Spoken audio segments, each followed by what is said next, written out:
कौन हो तुम भाग 3। सना और निशा बारिश में फंस जाते हैं। दोनों किसी अजनबी से लिफ्ट मांगकर किसी तरह अपने घर पहुंचते हैं, लेकिन लिफ्ट देने वाले इंसान का निशा को यूं देखना सना को अजीब लगता है।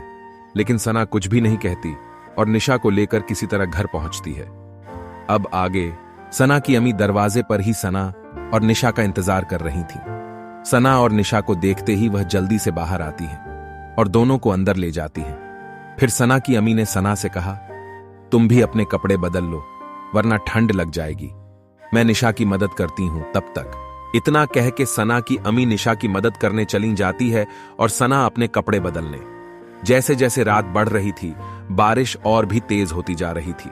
काले बादलों ने आसमान को इस तरह ढंक रखा था कि आसमान में सिवाय बादलों के और कुछ भी नहीं देखा जा सकता था, और इस बारिश के साथ चलने वाली ये ठंडी ठंडी हवा इसे और भी सद बना रही थी। बादलों की गरगराहट और बिजलियों की चमक ऐसी थी मानो कुछ डुबाने को तैयार हो ये बारिश। निशा अपने कपड़े बदलकर अपने बेड पर लेटी थी। तभी आयशा जी, सना की अम्मी, निशा के कमरे में आती हैं। निशा को चाय का कप पकड़ाते हुए उन्होंने पूछा, ठीक हो तुम? ये लो चाय पी लो, तुम्हें अच्छा लगेगा। निशा अपनी आंखें खोल के देखती है। उसके सामने आयशा जी थी। तभी सना भी कपड़े बदलकर वहां आ जाती है। सना की अम्मी सना को भी चाय का कप देती है। तभी सना रास्ते में हुई बातों को अपनी अम्मी को बताने लगती है। सना की बात सुनकर आयशा जी निशा की ओर देखते हुए कहती हैं, क्या तुम जानती हो उस शख्स को निशा? निशा जो कि खुद को नामल रखने की कोशिश कर रही थी, अम्मी की बात सुनते ही उसका ध्यान उनकी तरफ गया और फिर निशा के जहन में वह नकाब से ढका चेहरा और उस इंसान की नीली आंखें उसके सामने आ गईं। वह आंखें जिसे देखकर न जाने क्यों आज निशा को पहली बार कुछ अजीब लगा था। निशा अपने ख्यालों में खोई ही थी कि सना ने निशा के कंधे पर हाथ रखते हुए उससे कहा, कहां खो गई? ठीक तो हो ना? तभी निशा मानो उस ख्याल से बाहर आती हुई कहती है, हां मैं ठीक हूं, वो मैं बस अम्मी, मैं उस शख्स को नहीं जानती। मैंने तो इससे पहले उसे कभी नहीं देखा है, लेकिन उसकी आंखें मुझे कुछ याद दिला रही थीं, शायद। तभी निशा ने दीवार पर टंगी घड़ी की तरफ देखते हुए कहा, अम्मी रात बहुत हो गई है, आप जाके सो जाओ। आयशा जी निशा के पास बैठते हुए, क्या तुमने फिर से वही सब देखा?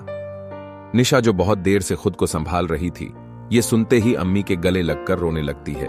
अम्मी मैंने फिर से वही सब देखा, बारिश, तूफान, बिजली और वो खंजर और हर तरफ बिखरे खून। आयशा जी ने निशा को शांत कराते हुए कहा, वो सिर्फ सपना है, तुम उसके बारे में सोचती ही क्यों हो? और खुद निशा के पास ही बैठ गई ताकि वो सो जाए।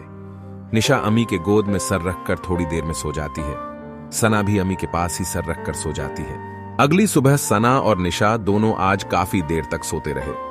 अम्मी ने ही नाश्ता बनाया। उसके बाद वह सना और निशा को ऑफिस जाने के लिए उठाने जाती है, लेकिन दोनों को इस तरह नींद में देखकर उन्हें उठाने का मन नहीं हुआ। तभी निशा की नींद खुलती है। निशा बेड से उतरकर अम्मी को गुड मॉर्निंग कहती है कि तभी सना भी उठ जाती है। आयशा जी दोनों को जल्दी से तैयार होकर बाहर आने को कहती हैं और खुद बाहर चली जाती हैं। सना और निशा भी जल्दी से तैयार होने लगती है। सना, मर गए, आज तो जल्दी ऑफिस जाना था। आज ऑफिस के नए मालिक आने वाले थे, लगता है हम पहले दिन ही देर से पहुंचेंगे। निशा, तो अब तुम देर क्यों कर रही हो? जल्दी से तैयार क्यों नहीं होती? दोनों जल्दी जल्दी तैयार होकर ऑफिस के लिए निकलती हैं। कहानी जारी रहेगी, आगे की कहानी अगले भाग में। अगला भाग जल्द ही आएगा। आपको यह कहानी कैसी लगी नीचे कमेंट में जरूर बताएं और वीडियो को लाइक कीजिए, शेयर कीजिए।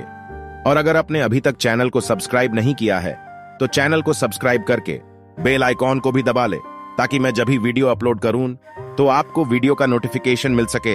And thanks for watching video.